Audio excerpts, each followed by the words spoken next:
Hey everybody, hope this finds you doing well. This is Danelle, and today we are going to talk all about Bitcoin and everything that's been happening regarding Bitcoin in the past 7 days. Let's go ahead and start with the crypto market update. As you can see, Bitcoin is currently trading at time of recording $68,161. It's down a little under 2% over the past 7 days. Now, normally we've seen an uptick in the price of Bitcoin between Sunday and Monday here in the United States. So we shall see what happens over the next several hours, over the next 24 hours, if Bitcoin goes ahead and makes that jump back up. But currently it is down just under 2% over the last 7 days, trading under $70,000, which is normal.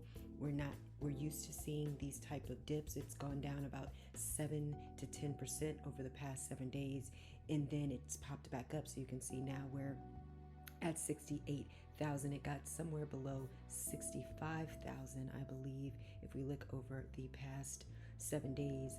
Between the last 24 to 48 hours, it's gone to about 65,000. It's now popped back up another $3,000 to $68,000. If we go ahead and look at the rest of the top 10, Ethereum is currently trading at $3,600, down nearly 7%, and Solana has been doing quite well, as you can see, nearly up 35% over the last 7 days, currently trading at $195, nearing that $200 range. BNB up nearly 10% at 8.71%, trading at $576. XRP over 60 cents. Cardano is trading at 67 cents, down over 5% over the last 7 days. Dogecoin still in the top 10. The top meme coin is down actually over 10% at 15 cents, and then Avalanche climbing into the top 10, currently up over 34% over the last 7 days, trading at $56.49. If we go back and look at the Bitcoin chart over the last 7 days, we saw that the past week it's been a little bit of a roller coaster. You can see that we actually got up to nearly $74,000. It got up to $73,500 earlier in the week, and now it's down to 68. It did go down to 65,000 as we mentioned, but it looks like it's having a nice steady climb back up at $68,000. So we could potentially get back to that $70,000 range in the next 7 days, and maybe even higher. But Bitcoin is very volatile, just like the other digital assets, so we wouldn't be surprised if we see another dip, which many would consider a buying opportunity. So definitely continue to stay posted on the Bitcoin price, because that could potentially move the rest of the cryptocurrency market, which is currently at a $2.58 trillion market as a whole with all of the digital assets. And as you can see here, President Bukele, which is the president of El Salvador, a country that is continuing to buy Bitcoin and has made Bitcoin legal tender in the country, he said that they will continue to buy Bitcoin until it becomes unaffordable using fiat currency. They're buying 1 Bitcoin a day. So people are continuing to accumulate. Companies are continuing to accumulate. Speaking of countries and companies that are continuing to accumulate, MicroStrategy, which is a public company, continues to accumulate. They're nearing nearly 1% of the entire Bitcoin supply. The most Bitcoin that can be out in existence will be 21 million, and currently they have about 205,000 Bitcoin. As you can see here, MicroStrategy has acquired an additional 12,000 Bitcoin.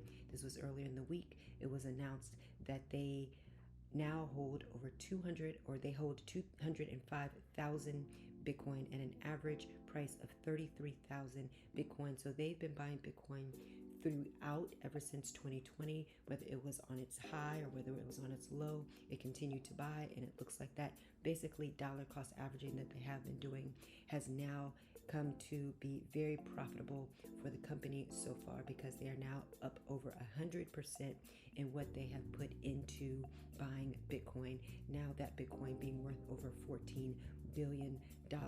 So they continue to buy, and according to Michael Saylor, who is the founder of MicroStrategy and has now become a bit of a Bitcoin evangelist and talks around the world about Bitcoin and Bitcoin's use case and why it is so valuable.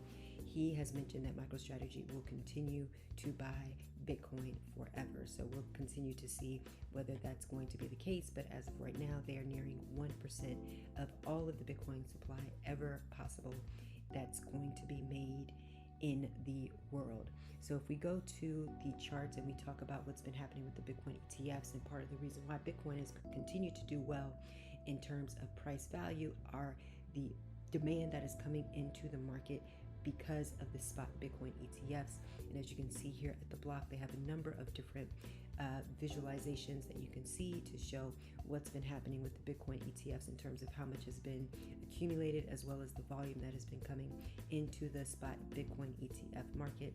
And one that we'd like to show here is the spot ETF net flows. So they actually had a $1 billion daily net flow, which is the most ever so far in the spot Bitcoin ETFs history. So that was a major trading day a couple of days ago, earlier this week.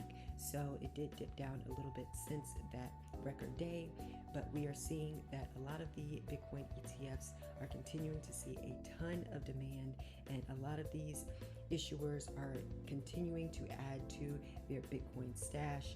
And BlackRock, which currently has the most out of all of the issuers, has over $15 billion worth of Bitcoin in its stash currently, and they continue to add daily as we're seeing that demand continuing to come into the space and more people getting interested in diversifying into Bitcoin.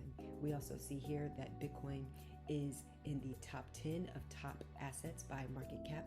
It briefly beat silver earlier this week. It's now come back down due to the price coming back down under $70,000, but there's no doubt that it will climb back up above silver, and then it will have Alphabet and Amazon in its sights. At some point in time, there's a possibility that it could get to that gold market cap of 14 trillion and potentially even higher, but obviously that remains to be seen, and that means that Bitcoin would have to do basically a 10x from here. So we shall see if Bitcoin will actually get upwards of $700,000 or more. It could take several years, but with the demand and with the supply being finite, and we're starting to see that people are recognizing that inflation is likely going to be here to stay. It's going to be very difficult for these prices to continue to come back down from where it started a couple of years ago when we didn't have this crisis. And with the recession having had that already, many people are predicting that it's still to come. So it depends on who you listen to, but Bitcoin at the end of the day is a finite asset, a finite supply, and it's not controlled by any governmental entity, any corporation. And so that's why it's become very attractive to a lot of investors around the world, because it is a store of value compared to fiat currencies around the world, and it has reached an all-time high in all fiat currencies around the world. So that could continue to grow as we move forward. So you just want to remind you to continue to check us out nearly daily on X as well as Instagram here at Networkchain. We really appreciate you checking us out, and we try to give you as much information as we can with regards to what's happening with Bitcoin and digital assets and emerging markets in general. So make sure to stay tuned with us there at X and IG, as well as, of course, right here on YouTube. So we definitely want to keep you posted. So please make sure you check us out here at Networkchain. Once again, thank you for checking us out. We appreciate it, and we look forward to linking up with you on the